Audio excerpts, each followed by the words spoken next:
কোথায় ছিল রে?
এখানে বসবে কেন?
বুঝেছো তো?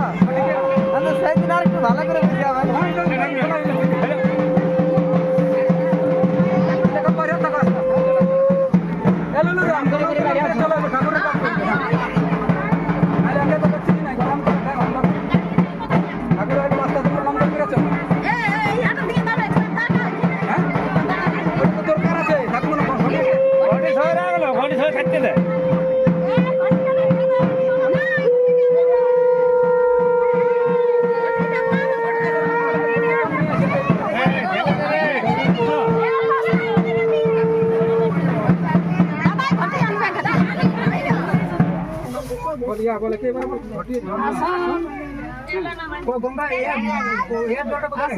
যেটাকে বসতে আসুন তো যেটাকে কি জল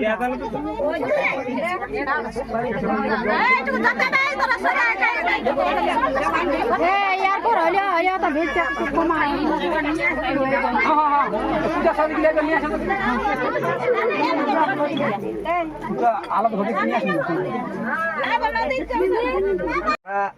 জনড়া গ্রামের বাসিন্দা। আচ্ছা, আমাদের জনড়া গ্রামে বিশেষ কার্যকারণে আমরা অদ্য একটা নতুন শিব প্রতিষ্ঠা করতে চলেছি। আমাদের এখানে যে মানে শিব মন্দির যা আমরা যে প্রতিষ্ঠা করছি, এটা আমার জ্ঞানবশত আমার জানা নেই যে কখন গ্রামবাসীরা কিভাবে এই মন্দিরটা প্রতিষ্ঠা করেছিলেন বা কতদিন জুড়ে চলেছে, সে সন্তারিখটাও হয়তো আমার সঠিক মানে জানা নেই। তো এই যে মন্দির আজকে আমরা প্রতিষ্ঠা করলাম, এই মন্দিরটা এই গ্রামবাসী কর্তৃক দীর্ঘদিন ধরে পূজা পাঠ করে চলে আসা হচ্ছিল। আচ্ছা, চলতে চলতে আমাদের পাশাপাশি আর একটা মন্দির নির্মিত হয়েছে এর পূর্বে, এবং সেই মন্দিরটা নির্মিত হওয়ার পর কিছু কিছু আমাদের হয়তো অপ্রীতিকর কিছু ঘটনা ঘটার ফলশ্রুতি স্বরূপ আমরা সেই পুরানো মন্দিরটাকে গ্রামেরই আর একটা অংশ অধিবাসী তারা তাদের প্রচেষ্টায়, তাদের উৎসাহে, তাদের উদ্যোগে,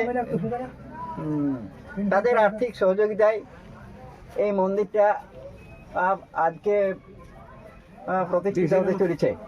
আমরা যে শিবটা সেখানে ছিল আমরা জানি না, সেই শিবটা হঠাৎ করে একদিন আমরা দেখছি সেই মন্দির থেকে কোন দিকে মানে বাবা উধাও হয়ে গেছে।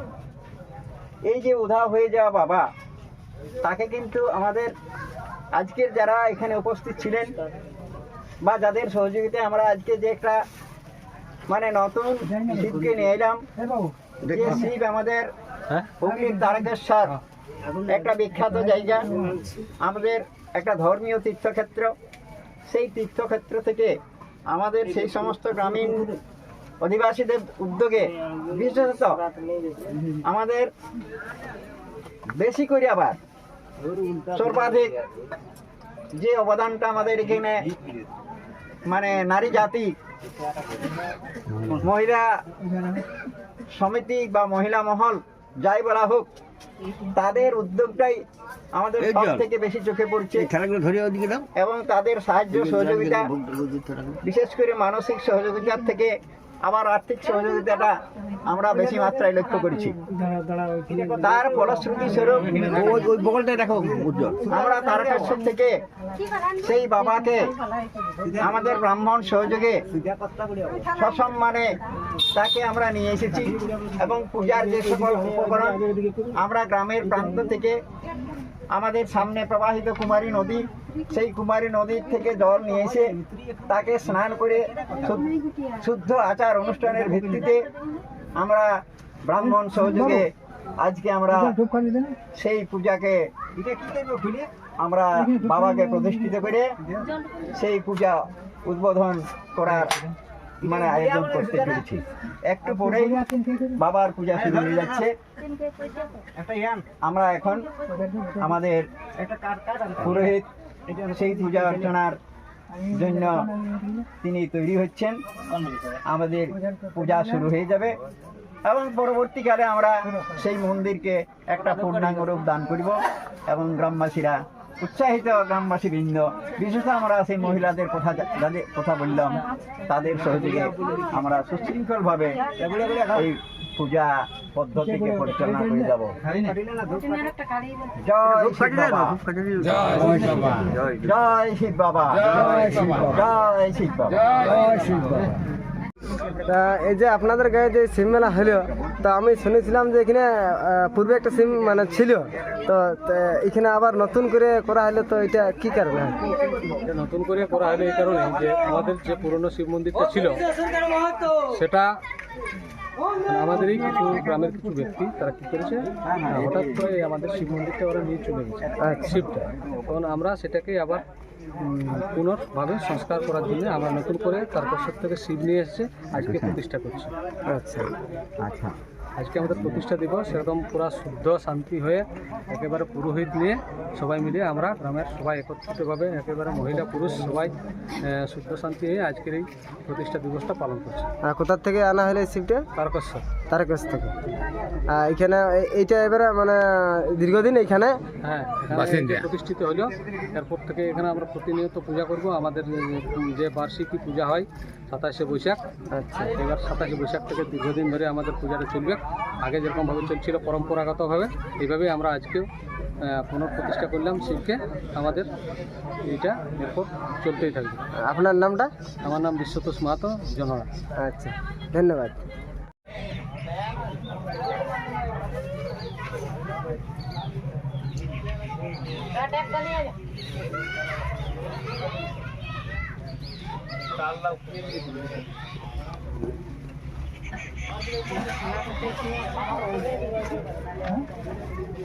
এই যে আপনারা দেখতে পাচ্ছেন এটা নতুন আনা হলো, এখানে প্রতিষ্ঠা করা হলো।